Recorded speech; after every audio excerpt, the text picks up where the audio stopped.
I can tell Ghana got you fired up. Thank you, Ghana, for that introduction. Thank you all for having me.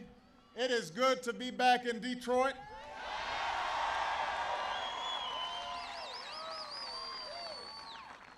I'm glad I was able to bring a friend, a proud daughter of the Teamsters, your Secretary of Labor, Hilda Solis, in the house.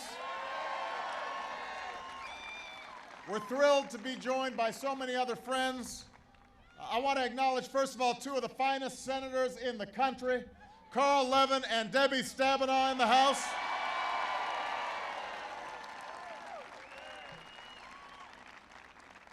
Outstanding members of the congressional delegation, John Dingell, John Conyers, Sandy Levin, Gary Peters, and Hanson Clark.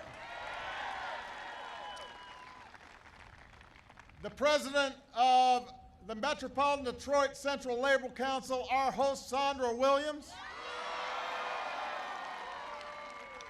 AFL-CIO President Rich Trumka. President of the Michigan AFL-CIO, Mark Gaffney. And some proud sons and daughters of Michigan representing working people here and across the country. SEIU President Mary Kay Henry, Teamster President Jimmy Hoffa, UAW President Bob King, Utility Workers President Mike Langford. We are proud of them, and we're proud of your congressional delegation who are working every single day with your state and local elected officials to create jobs and economic growth and prosperity here in Michigan and all across the country. I am honored, we are honored, to spend this day with you and your families, the working men and women of America. This day belongs to you. You deserve a little R&R, a little barbecue, a little grilling, because you've been working hard. You've been working hard to make ends meet. You've been working hard to build a better life for your kids. You've been working hard to build a better Detroit. But that's not all I'm going to talk to you about. I also want to talk about the work you've been doing for decades. Work to make sure that folks get an honest day's pay for an honest day's work. Work to make sure that families get a fair shake. The work you've done that helped build the greatest middle class that the world has ever known.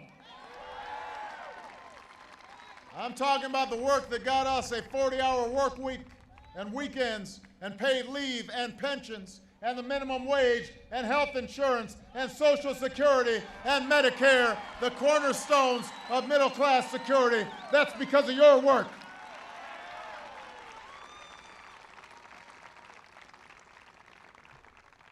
If you want to know who helped lay these cornerstones of an American middle class, you just have to look for the union labor. That's the bedrock this country is built on. Hard work, responsibility, sacrifice, looking out for one another, giving everybody a shot, everybody a chance to share in America's prosperity, from the factory floor to the boardroom. That's what unions are all about. And that's something that's worth keeping in mind today. We've come through a difficult decade in which those values were all too often given short shrift. We've gone through a decade where wealth was valued over work and greed was valued over responsibility. And the decks were too often stacked against ordinary folks in favor of the special interests. And everywhere I went while I was running for this office, I met folks who felt their economic security slipping away. men and women who were fighting harder and harder just to stay afloat. And that was even before the economic crisis hit. And that just made things even harder. So these are tough times for working Americans. They're even tougher for Americans who are looking for work. And a lot of them have been looking for work for a long time. A lot of folks have been looking for work for a long time here in Detroit and all across Michigan and all across the Midwest and all across the country. So we got a lot more work to do to recover fully from this recession. But I'm not satisfied just to get back to where we were before the recession. We've got to fully restore the middle class in America.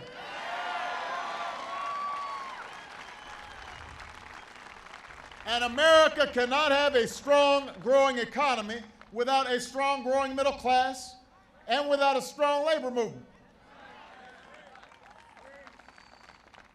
That's the central challenge that we face in our country today. That's at the core of why I ran for president. That's what I've been fighting for since I've been president. Everything we've done, it's been thinking about you. We said working folks deserved a break, so within 1 month of me taking office, we signed into law the biggest middle-class tax cut in history, putting more money into your pockets. We said working folks shouldn't be taken advantage of, so we passed tough financial reforms that ended the days of taxpayer bailouts and stopped credit card companies from gouging you with hidden fees and unfair rate hikes, and set up a new consumer protection agency with one responsibility: sticking up for you. We said that if you're going to work hard all day to provide a better life for your kids, then we're going to make sure that those kids get the best education possible. So we helped keep teachers on the job. We're reforming our public schools, and we're investing in community colleges and job training programs. And we ended wasteful giveaways that went to the big banks and used the savings to make college more affordable for millions of your kids.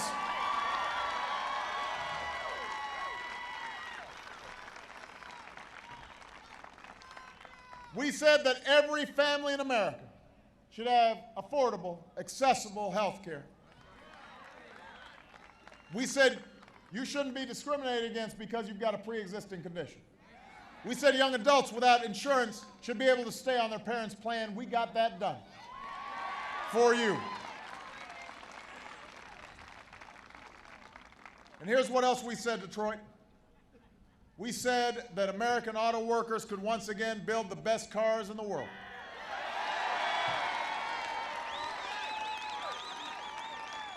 So we stood by the auto industry, and we made some tough choices that were necessary to make it succeed. And now the big three are turning a profit and hiring new workers and building the best cars in the world right here in Detroit, right here in the Midwest, right here in the United States of America. I know it. I've seen it. I've been to GM's Hamtramck plant. I've been to Chrysler's Jefferson North plant. I've seen Detroit prove the cynics and the naysayers wrong. We didn't just stop there.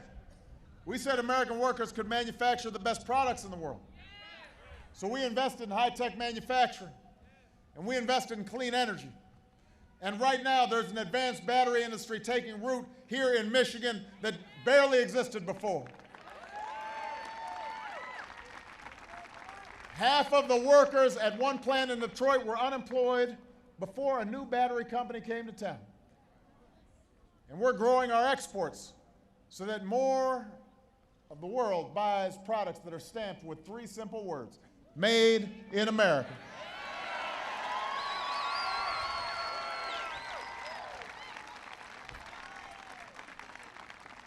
So that's what we're fighting for, Michigan.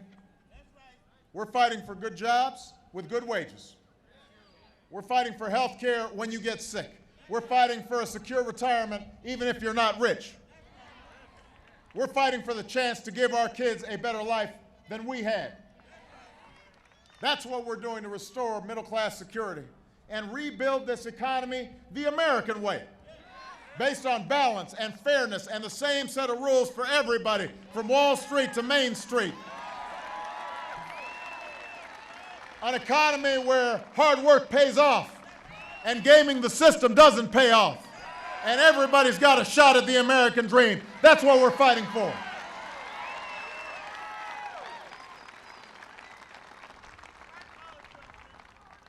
On Thursday, we're going to lay out a new way forward on jobs to grow the economy and put more Americans back to work right now.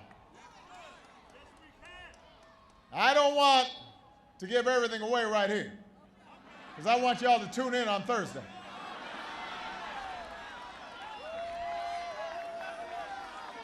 But I'll give you just a little bit. We've got roads and bridges across this country that need rebuilding. We've got private companies with the equipment and the manpower to do the building. We've got more than 1 million unemployed construction workers ready to get dirty right now.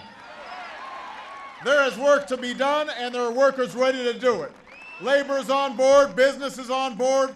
We just need Congress to get on board. Let's put America back to work.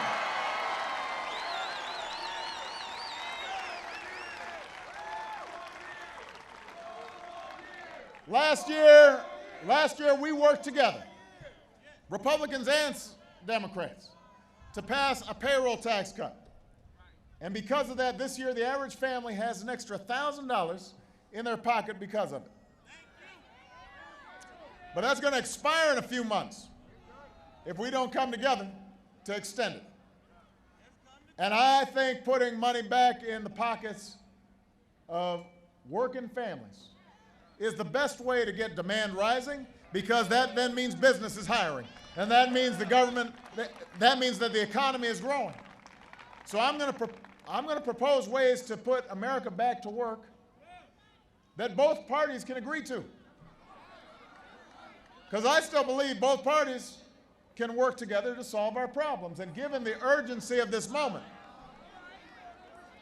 given the hardship that many people are facing, folks got to get together. But we're not going to wait for them.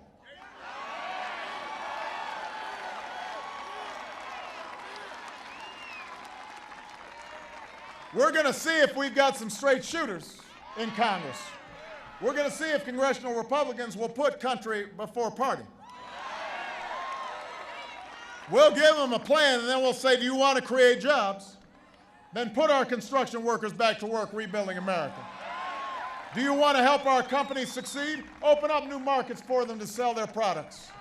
You say you're the party of tax cuts? Well, then prove you'll fight just as hard for tax cuts for middle-class families as you do for oil companies and the most affluent Americans. Show us what you got.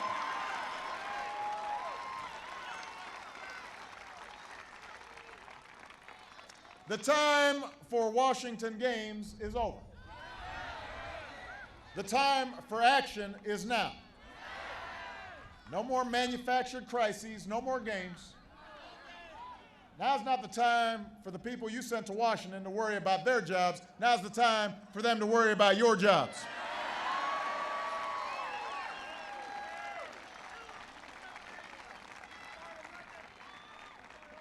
Now, let me say a word about labor in particular. You know, I know this is not going to be an easy time.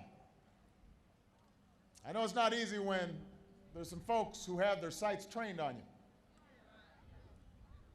After all that unions have done to build and protect the middle class, you've got people trying to claim that you're responsible for the problems middle class folks are facing.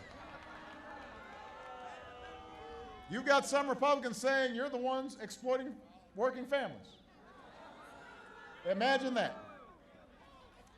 Now, the fact is, our economy is stronger when workers are getting paid good wages and good benefits. Our economy is stronger when we've got broad-based growth and broad-based prosperity. That's what unions have always been about, shared prosperity. You know, I was on the plane and flying over here, and Carl Levin was with me, and he showed me a speech that Harry Truman had given on Labor Day 63 years ago right here in Detroit. 63 years ago.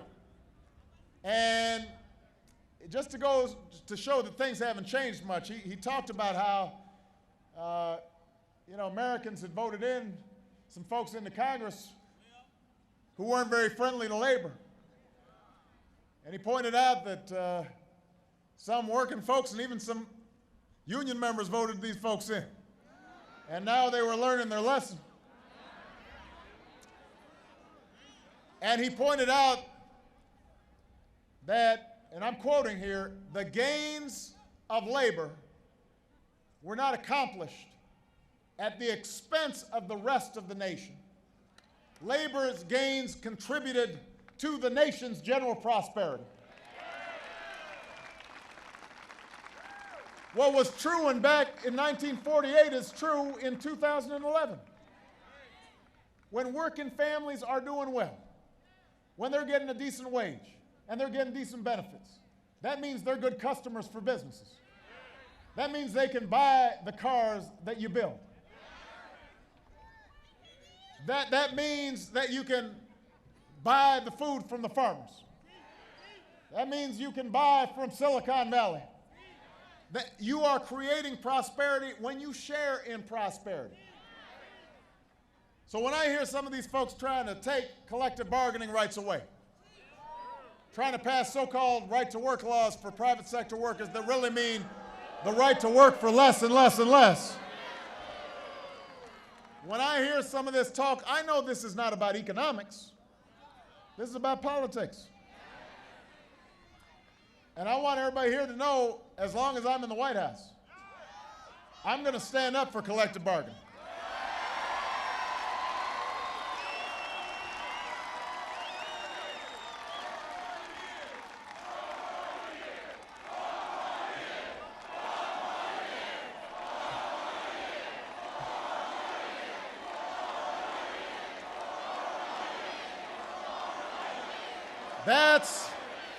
That's why we've reversed harmful decisions that were designed to undermine those rights. That's why we passed the Fair Pay Act to stop pay discrimination. That's why we appointed people who are actually fulfilling their responsibilities to make sure that the offices and factories and mine workers that clock in each day, that they're actually safe on the job. And we're going to keep at it.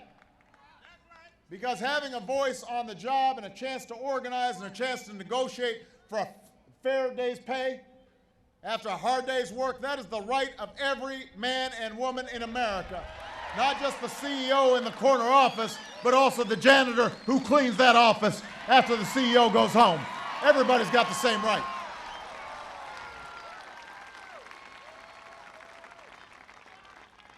And that's true for public employees as well. Look, the recession had a terrible effect on state and local budgets. We all understand that. Unions have recognized that. They've already made tough concessions. In the private sector, we live in a more competitive global economy. So unions like the UAW understand that workers have to work with management to revamp business models, to innovate so we can sell our products around the world. We understand that the world is changing. Unions understand that the world is changing. Unions understand they need to help drive the change, whether it's on the factory floor or in the classroom or in the government office. But what unions also know is that the values at the core of the union movement, those don't change. Those are the values that have made this country great. That's what the folks trying to undermine your rights don't understand. When union workers agree to pay freezes and pay cuts, they're not doing it just to keep their jobs. They're doing it so that their fellow workers, their fellow Americans, can keep their jobs.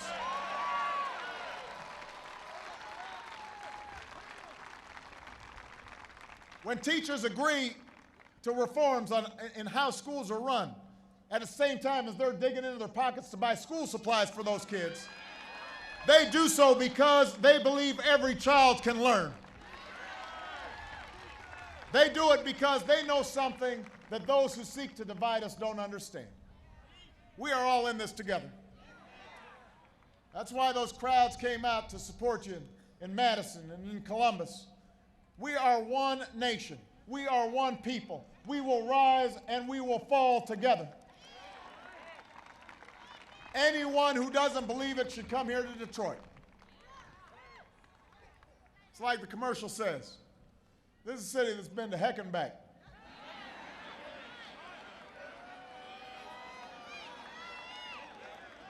And while there are a lot of challenges here, I see a city that's coming back.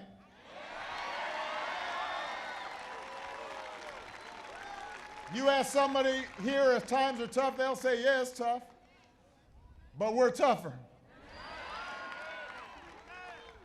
Look at what we're doing to overcome. Look at what we're doing to rebuild and reinvent and redefine what it means to live in this great city. Look at our parents who catch the first bus to work and our students who stay up late to earn a degree. Look at our workers on the line at Hamtramck and Jefferson North who are building the best cars in the world. Look at our artists who are revamping our city and our young people who are thinking up new ways to make a difference that we never dreamed of. Look how we look out for one another. That's why we chose Detroit as one of the cities that we're helping revitalize in our Strong Cities, Strong Communities initiative.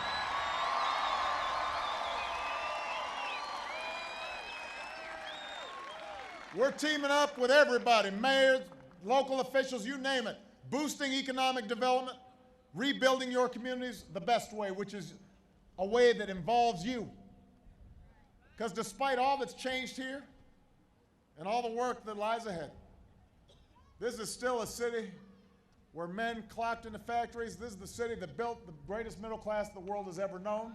This is the city where women rolled up their sleeves and helped build an arsenal for democracy to free the world. This is a city where the great American industry has come back to life and the industries of tomorrow are taking root. This is a city where people, brave and bold, courageous and clever, are dreaming up ways to prove the skeptics wrong and write the next proud chapter in our history. That's why I wanted to be here with you today. Because for every cynic and every naysayer running around talking about how our best days are behind us, for everybody who keeps going around saying, no, we can't, for everybody who can always find a reason why we can't rebuild America, I meet Americans every day who, in the face of impossible odds, they've got a different belief. They believe we can. You believe we can. Yes, times are tough, but we've been through tough times before. I don't know about you, but I'm not scared of tough times.